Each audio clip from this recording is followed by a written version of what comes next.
Welcome into a Tuesday edition of the Desmond Johnson Show here on Tobacco Road Sports Radio, tobaccoroadsportsradio.com. Loaded show today. We kick off our NFL division previews this week and next week. Get you ready for the start of the NFL season. We got Mr. Alumni Daht in the house from Winston-Salem State University, winner this year for 2025. Congratulations, sir.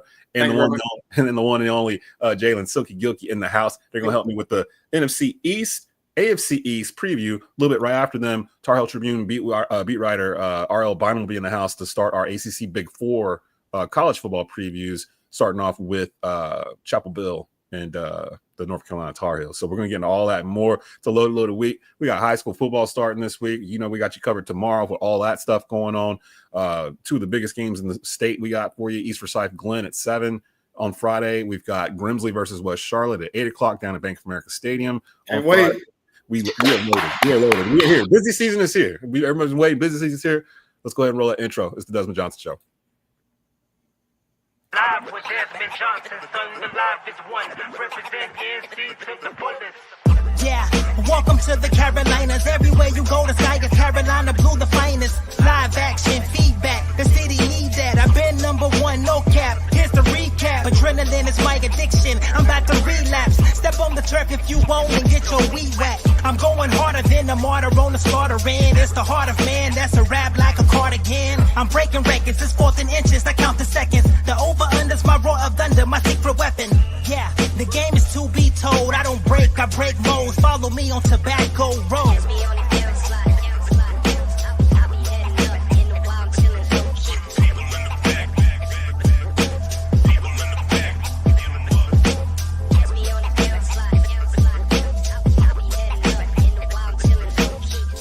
Desmond Johnson, son, the live is one.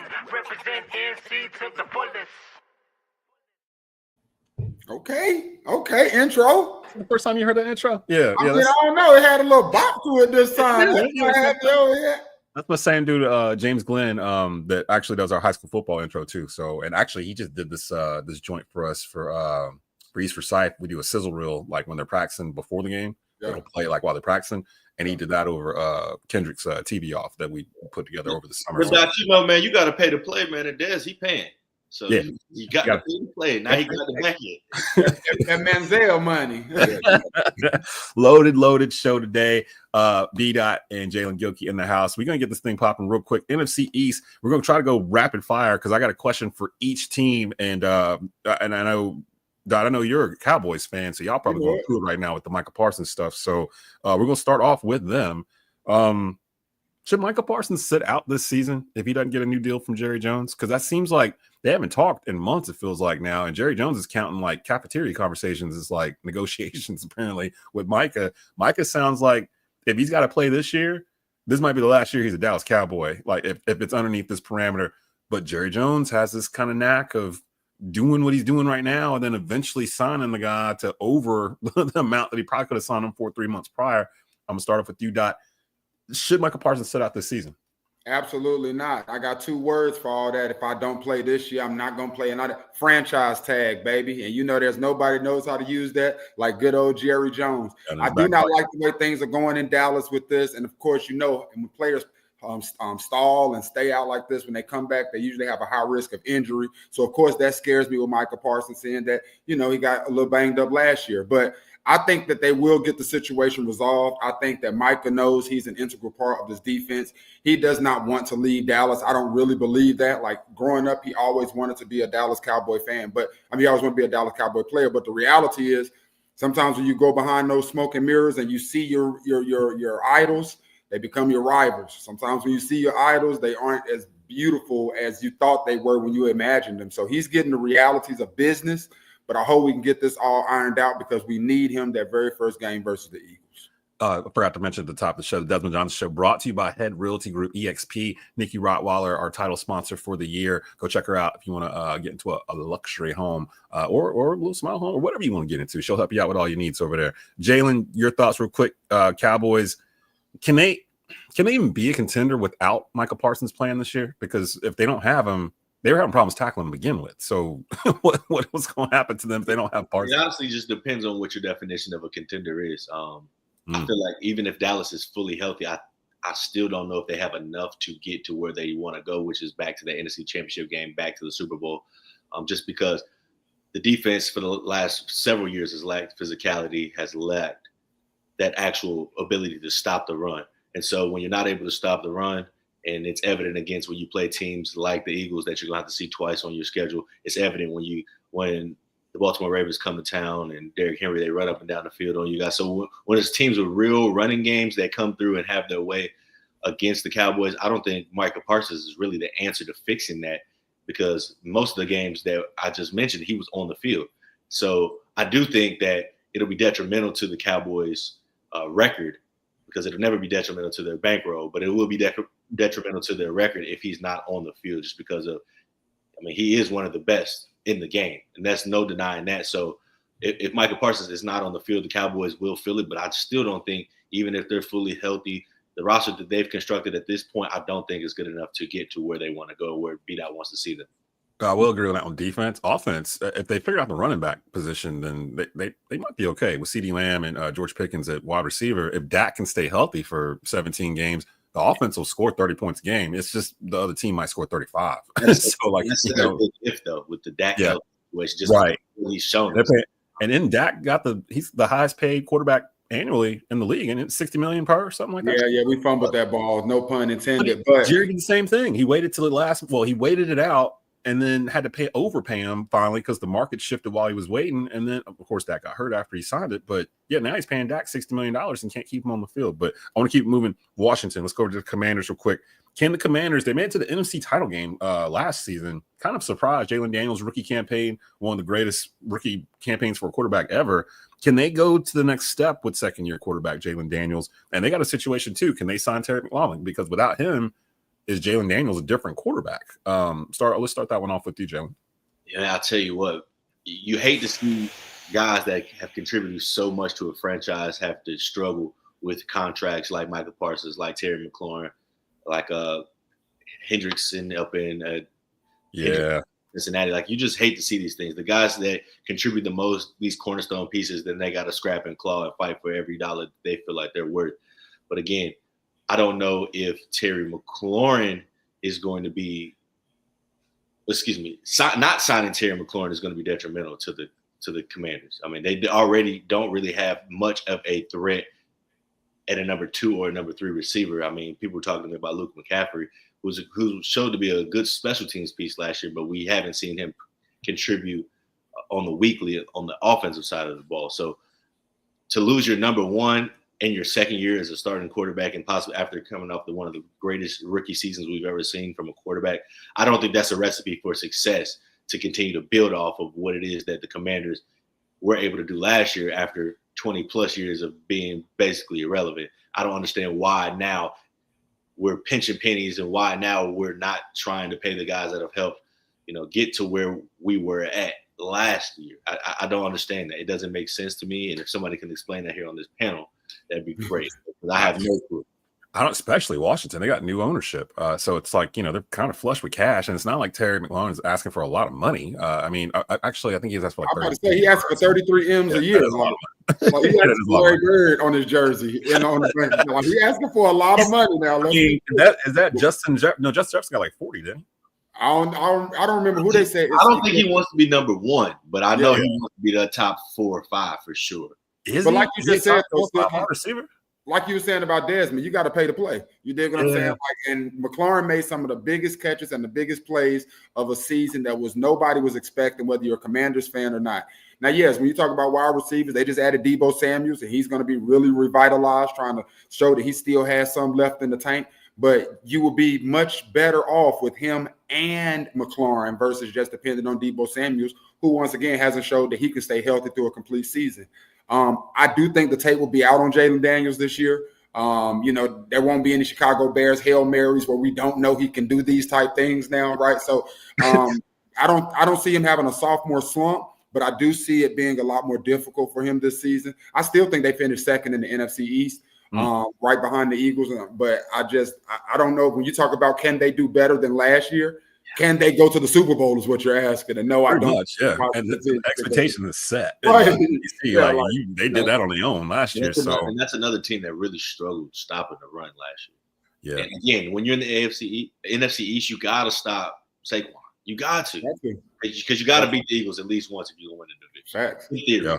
If you can't stop Saquon, you ain't got a chance to win. Speaking of the team that fumbled Saquon to begin with, the New York Football Giants, are they going to be better than advertised? Because they were a hot mess last year, but Jackson Daht actually looks pretty good. I don't think he'll start over Russell Wilson week 1, but I think he will challenge for that starting role before the season's over. Russell Wilson, I wouldn't say he looked like a shell of himself by the end of last year, but he's 37. Like, I mean, he can't do the Russell Wilson Seattle thing anymore, where he would basically, it's 3rd and 15.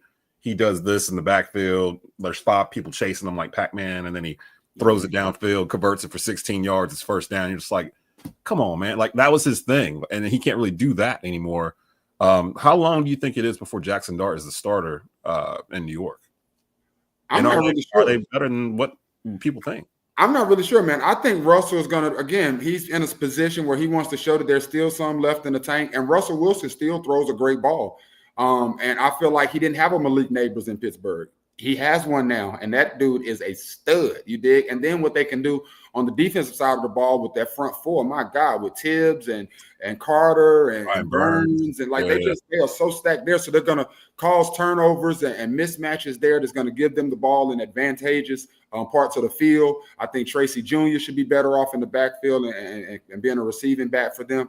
I think the Giants will be better than advertised. I think they will be better than last year, where they get 3 wins last year. I think they'll be better than that, but I still think they finish in the bottom of the cellar in the NFC East. And then last question for the NFC East regarding the Philadelphia Eagles. Is there, I mean, we kind of think it's Washington. I'm not sure if I'm totally convinced that Washington wasn't just like a flash in the pan last year. Like, I mean, they literally were drafting high the year before. That's how they got Jaelen Daniels. So they still had holes to fill. And they played a lot of, like that Chicago game, they played a lot of one possession type games and shootouts. That's hard to maintain over multiple seasons. Now, they may have in free agency and the draft did enough to help them stay in that second spot. I am kind of looking at Dallas right there too, but again, that depends on Dak Prescott's health and if they have Michael Parsons and is Jerry Jones still running the team and all that kind of stuff. So that's there too. But with the Eagles, are the Eagles not just the cream of the crop still for the NFC East, but the NFC in general? Or is there another team you see that might be rising up to challenge them? Because the way they're positioned right now, they might be able to do this for a while. Like, I'm thinking Eagles Chiefs again for the Super Bowl next year. Yeah, I'm thinking the Eagles are probably going to represent the NFC once again in the Super Bowl just because of the depth that they've had. Now, they did lose a couple pieces on the front on their defensive line last year, but the way they draft, the way they acquire, make moves in the offseason with Howie Roseman and everything that he's got going on in that front office for the Philadelphia Eagles, I just see it being a hard time, or I see a lot of teams having a hard time stopping Philadelphia. Again, they're going to have Saquon. As long as Saquon can stay healthy and they don't have to put 40 carries on them a week. They kind of keep that formula that they had last year, just give A.J. Brown the ball enough to keep him happy, get Devontae Smith involved enough to keep him happy. You got Goddard, and then, of course, you got Saquon, and then the inevitable push, which, ultimate 4th and 3rd and short weapon. I mean, it's hard to say who's going to beat the Philadelphia Eagles right now. They're just so complete 1 through 53, 1 through 22 when it comes to all starting. I mean, they probably still got the best offensive line in the league, possibly have top 5 defensive line in the league. So it's a tough group to beat. Yeah. If it's not Detroit, I can't really see anybody really being a contender in that space for the NFC versus Philly, man. Philly, not only did they finish 14-3 last year, won a Super Bowl by dismantling the Kansas City Chiefs, and they still get disrespected. Jalen Hurts still get, he doesn't throw enough. They can't do it with that. Like, they have the biggest chip on their shoulder right now. It's almost like their Super Bowl last year didn't even matter.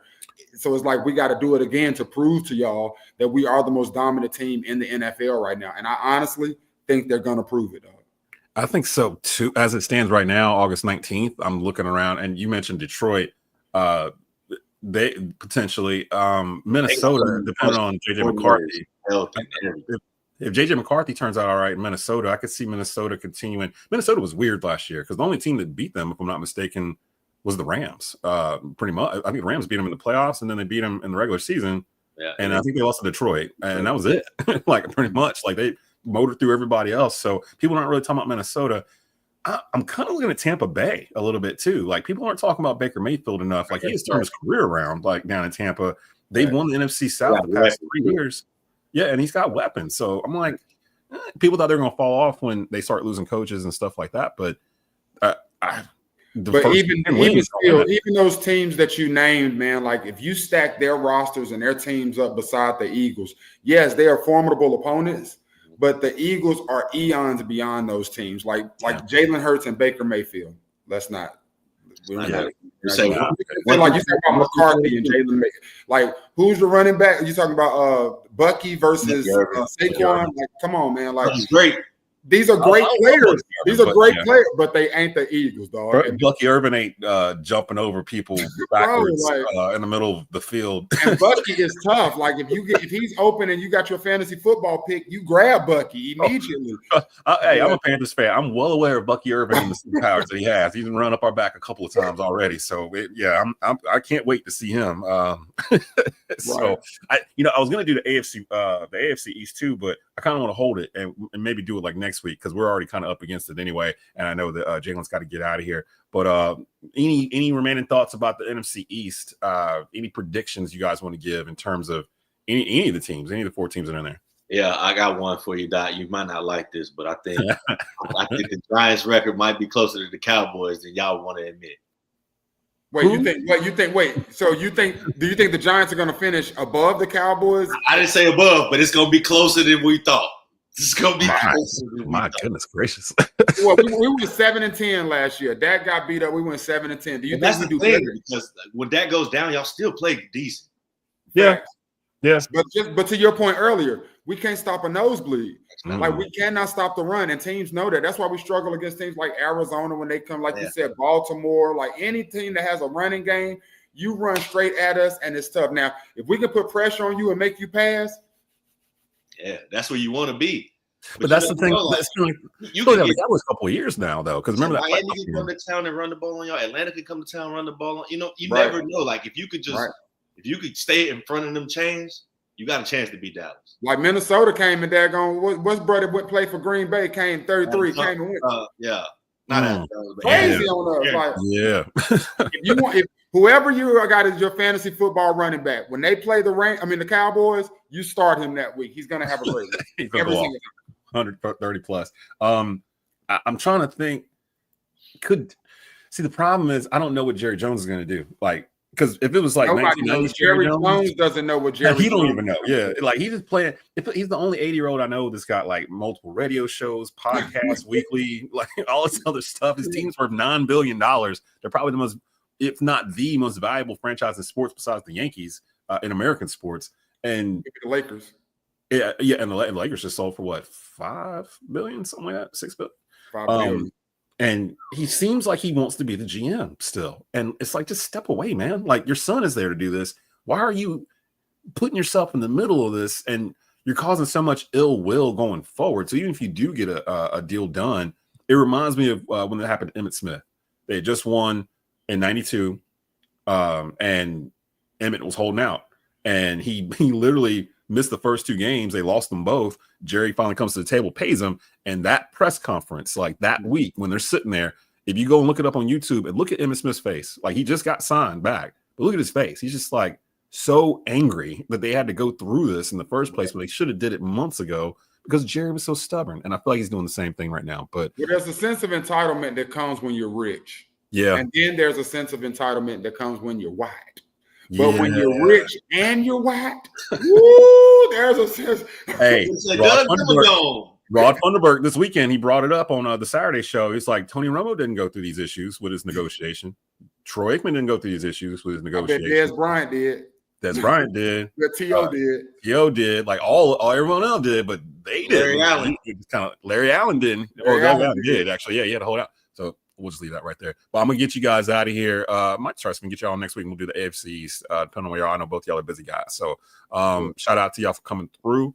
And we'll definitely have you back on. So we'll see y'all here shortly. So I'm going to go ahead and move them out and bring on RL Bynum for our ACC preview, our ACC Big Four preview, which is UNC Football. What's going on, RL? How you doing?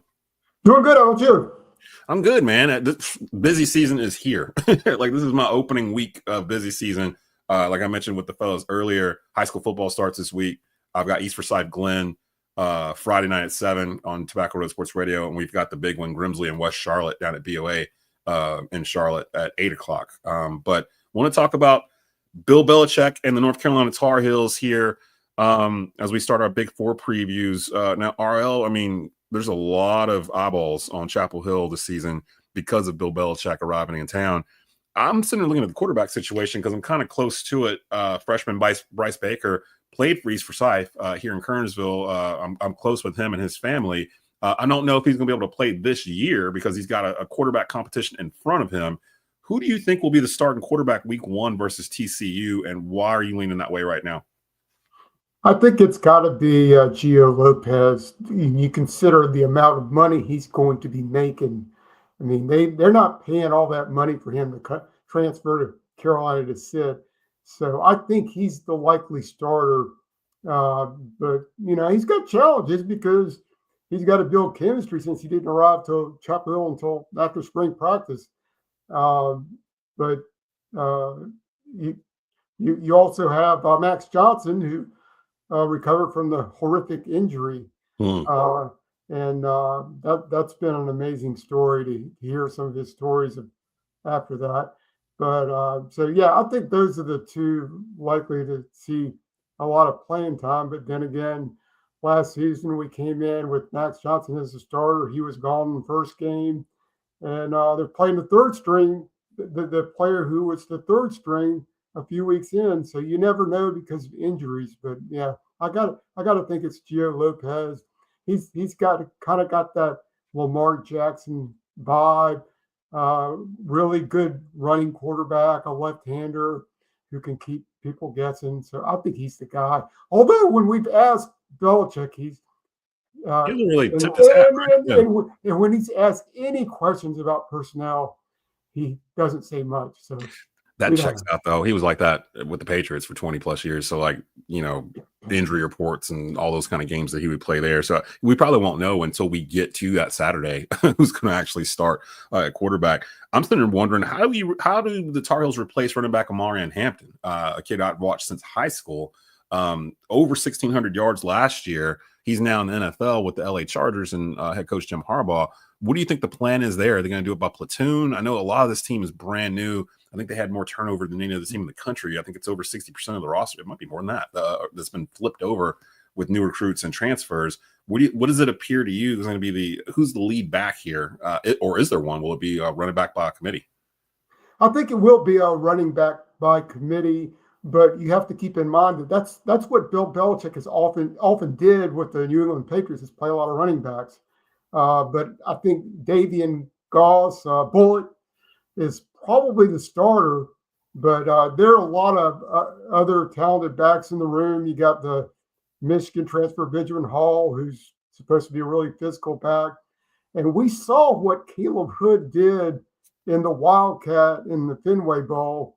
Not much went well in that game, but boy, he showed some running ability there. And if he can stay healthy, he could be a real force as well. So I don't think you're going to see any of these backs get as many carries as Hampton.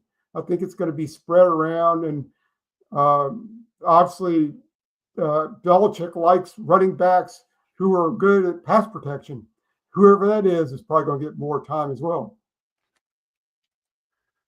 R.L. Bynum here with us from the Tar Heel Tribune, chopping up North Carolina Tar Heels, the ACC Big Four season preview here on the Desmond Johnson Show. I'm looking at the Panthers. I got Panthers on my brain. I'm looking at the Tar Heels defense because I feel like that's the one thing that we'll see a difference in immediately, just scheme-wise, from Bill Belichick and his son, Steven Belichick, who's the defensive coordinator. I went and looked. He was the defensive coordinator, I believe, at Washington before this. And he had them – he moved them up in terms of overall defense fairly quickly by coming in there. Do you think that Steven – and really, while Bill is there, he's pretty much the DC. He's pretty much the defensive coordinator at this point. I would imagine he's going to gravitate towards that side of the ball more so. Last year, the defense for Carolina – gave up 28 points per game. That was 89th out of 133 FBS teams and over 375 yards allowed per game. With the arrival of Bill Belichick and his son Steven, do you expect a huge leap in the defense? Like, do you expect to see it easier on the defense as opposed to the offense when they roll out against TCU that opening week? I don't know. It feels like Groundhog Day. Every training camp we say, "Oh, the defense is going to be better this year." Oh yeah, and it never happens. Maybe with Steve Belichick in, it is going to be better. You got to hope they built from the line back. There's some really quality transfers, some from Washington that came in. The secondary might be the best we've seen recently with Marcus Allen and Thaddeus Dixon. I think you're going to see more interceptions this year from that unit, but it should be better. But we've said that many times before. We've been and then their force and TCU's got a terrific quarterback, so it's gonna be an early test for that unit.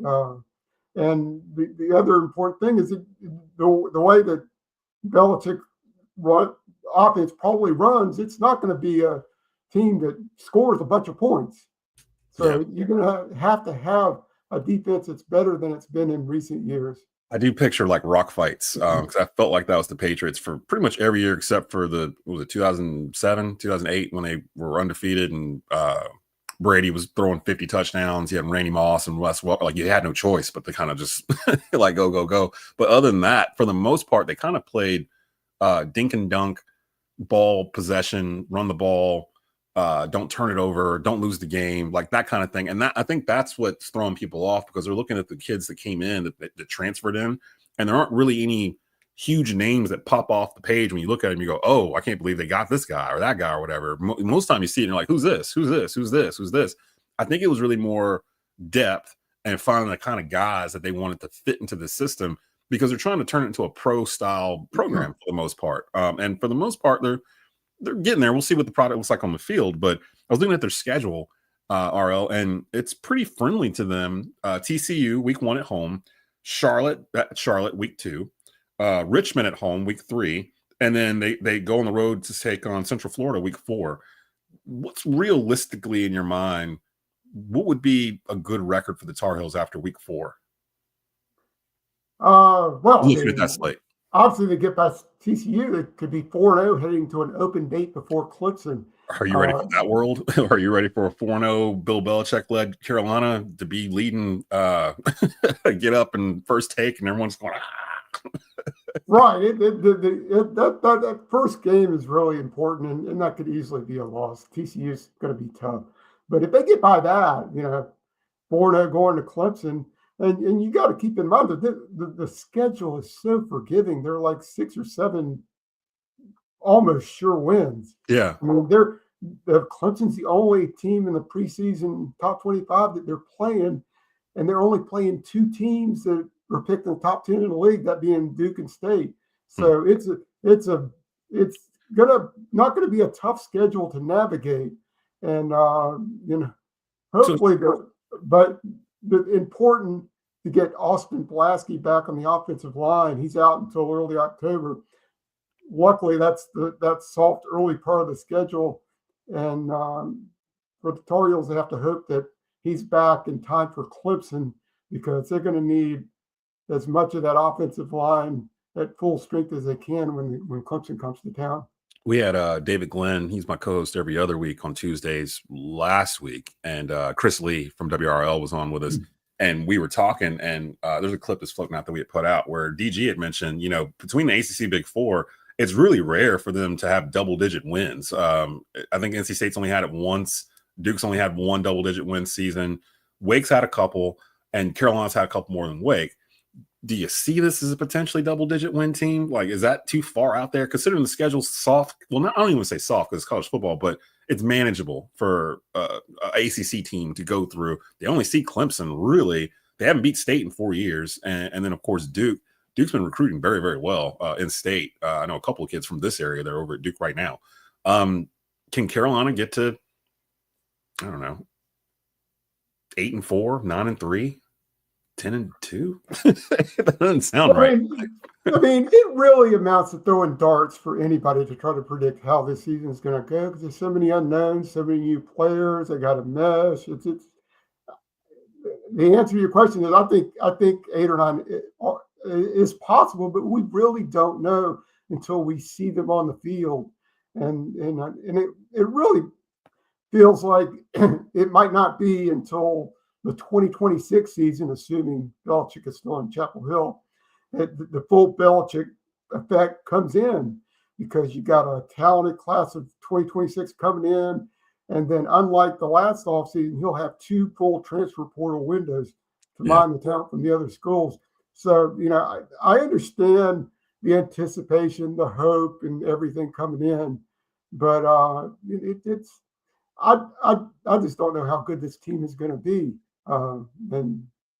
That's kind of why I'm wrong. Yeah, that's kind of why I kind of poo-poo preseason polls, especially in today's college athletic landscape. It's like a team like Carolina, where over 65% of the roster is brand new. How do you evaluate them until you actually see them in a game, or how do you try to rank them, in a top 25 or whatnot? I was kind of surprised that they didn't make the top 25 just out of hype, like at 22, 23 or whatever, just from Bill Belichick's name. But yeah, if we get to week 2 and they're 2-0, they're gonna break into the bottom of the top 25 just off of Bill Belichick being there alone, in my opinion, and they can kind of ride that throughout the season. So, with the college football playoff expanding and everything else, never say never. But with Carolina football, it's just weird. Like, the whole thing is weird, to be honest, RL.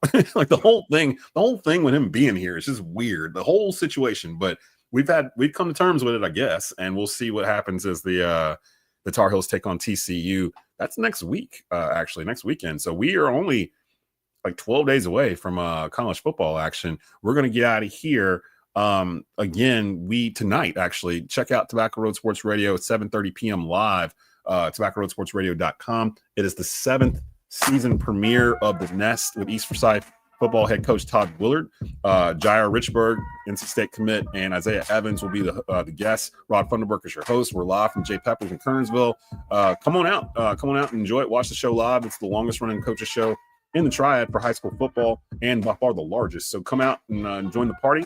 We'll have football on Friday. I'll be back with you Wednesday with Mark Pruitt previewing all of this, and we've got Mount Tabor head coach Tyshawn Brown on the show. We've got Glenn AD, Joe McCormick, East Forsyth AD, Alan Plaster. We got a load of show. Mark will have his top 3 games too. So we'll see you tomorrow on the Desmond Johnson Show.